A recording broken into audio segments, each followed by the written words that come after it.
I'm reading Emerson's Threnody, a poem he wrote in response to the untimely death of his son, Waldo.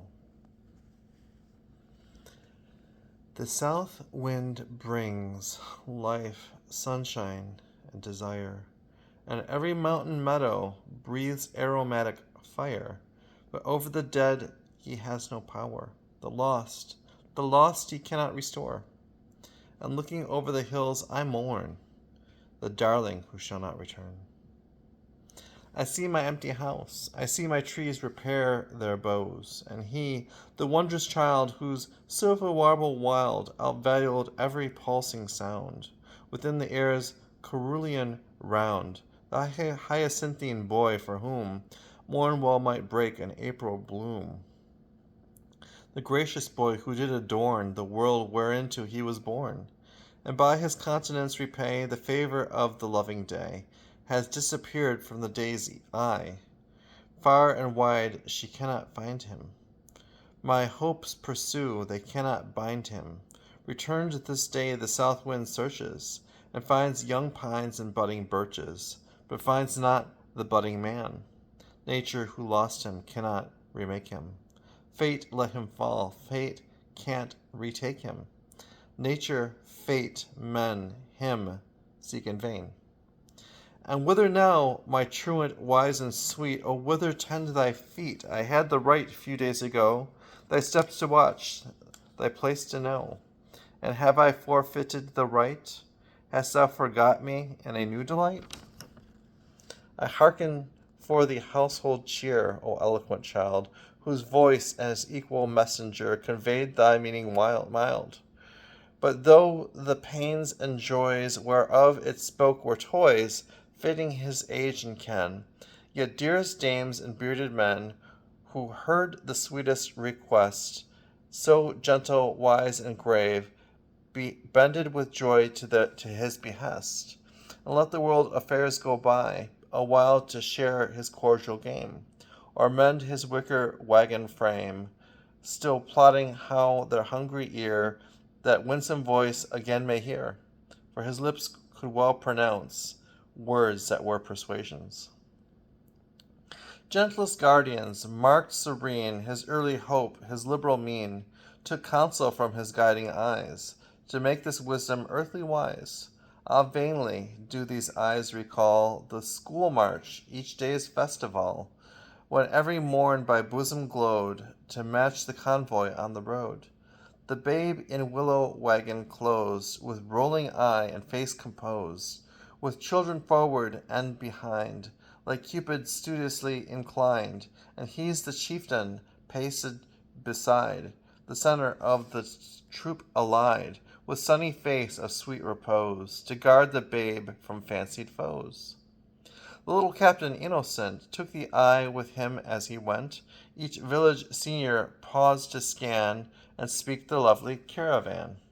From the window I looked out to mark thy beautiful parade, stately marching in cap and coat, to some tune by fairies played, and music heard by thee alone, to works as noble led thee on. Now love and pride, alas, in vain, up and down their glances strain. The painted sled stands where it stood, the kennel by the corded wood.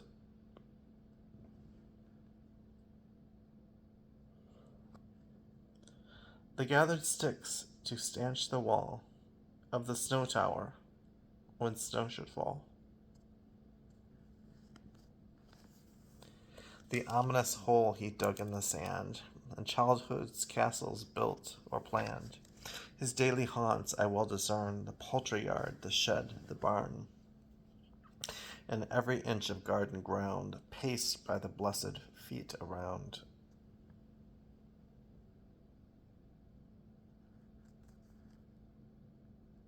From the roadside to the brook, whereinto he loved to look, stepped the mink birds where erst they ranged. The wintry garden lies unchanged. The brook into the stream runs on, but the deep-eyed boy is gone.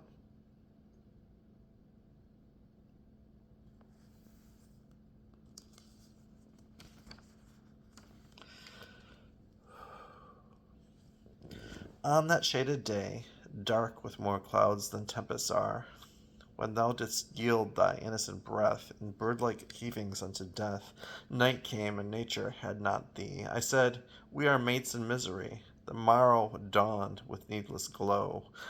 Each snowbird chirped, each fowl must crow.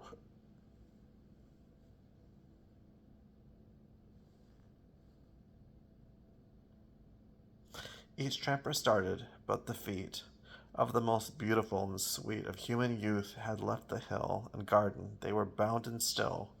There's not a sparrow or a wren. There's not a blade of autumn grain which the four seasons do not tend, and tides of life and increase lend. And every chick of every bird, and weed and rock moss is preferred. O ostrich-like forgetfulness! O loss of a larger and the less! Was there no star that could be sent, no watcher in the firmament, no angel from the countless host that loiters round the crystal coast, could stoop to heal that only boy, nature's sweet marvel undefiled, and keep the blossom of the earth, which all her harvests were not worth? Not mine. I never called thee mine.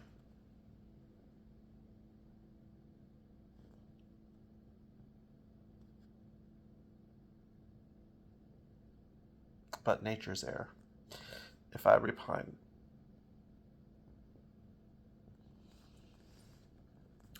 And seeing rashly torn and moved, not what I made, but what I loved, grow early old with grief that thou must to the waste of nature go, just because a general hope was quenched, and all must doubt and grope, for flattering planets seem to say, this child should ills of ages stay, by wondrous tongue and guided pen, bring the flown muses back to men. Perchance not he but nature ailed, the world and not the infant failed. It was not ripe yet to sustain a genius of so fine a strain, who gazed upon the sun and moon as if he came into his own, and pregnant with his grandeur thought, brought the old order into doubt. His beauty once their beauty tried, they could not feed him, and he died, and wandered backward as in scorn, to wait an aeon to be born. Ill day which made this beauty waste, plight broken, the ill-faced, the high face defaced. Some went and came about the dead, and some in books of solace read. Some to their friends the tidings say, some went to write, some went to pray. One tarried, there hurried one, but their heart abode with none. Covetous death bereaved us all, to aggrandize one funeral. The eager fate which carried thee took the largest part of me, for this losing is truly dying. This is lordly man's down lying. This his slow but sure reclining, star by star his world resigning. O child of paradise, boy who made dear his father's home, in whose deep eyes men read the welfare of the times to come, I am too much bereft. The world dishonored thou hast left, O truth in nature's costly lie, O trusted broken prophecy, O richest fortune, sourly crossed, born for the future, to the future lost. The deep heart answered, weepest thou? Worthier cause for passion wild, if I had not taken the child.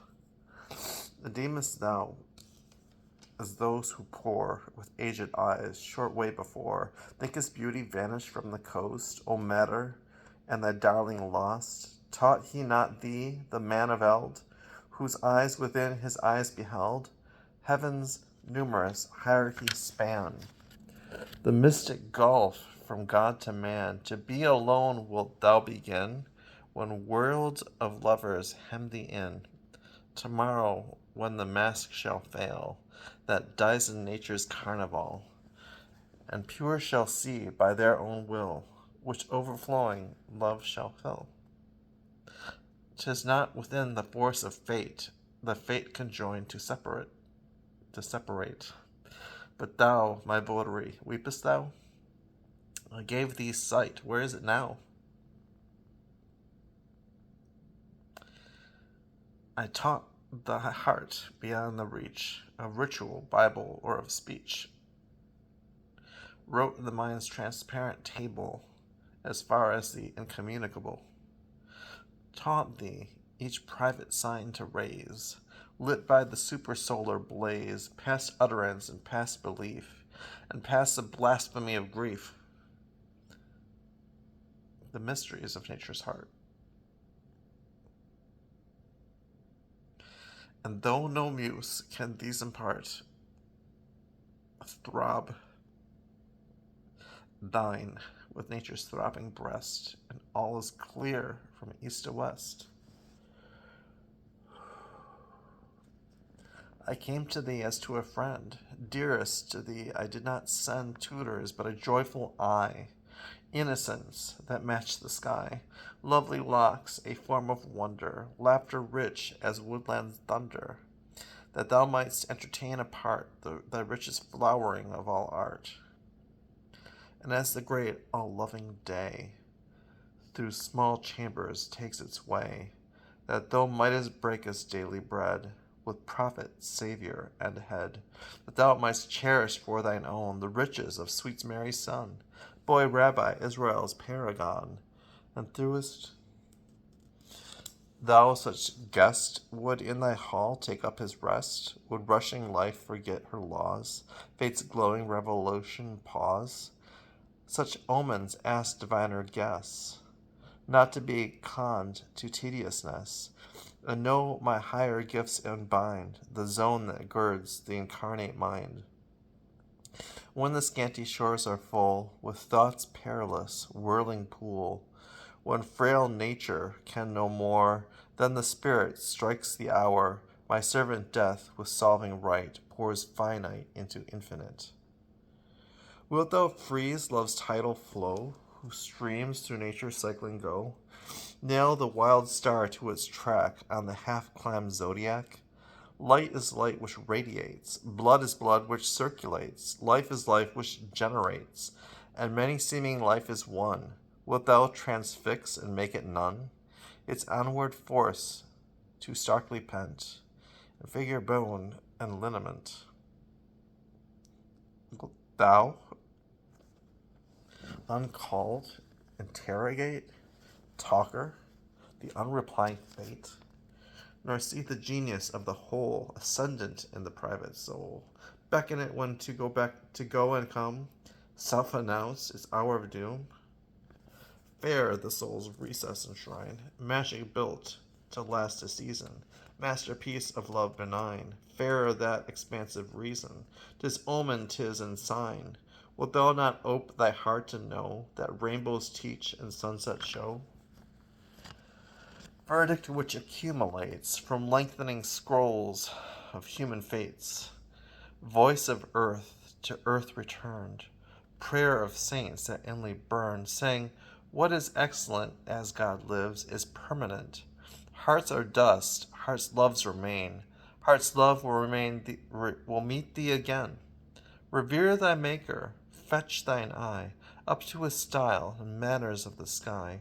Not of adamant and gold built he heaven stark and cold, but a nest of bending reeds, flowering grass and scented weeds, or like a traveller fleeing tent, or bough above the tempest bent, built of tears and sacred flames, and virtue reaching to its aims.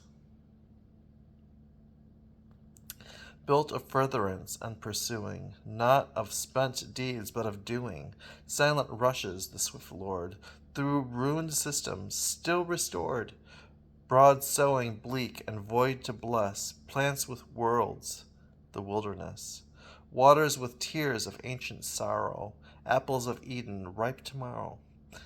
House and tenant go to ground, lost in God, in Godhood found.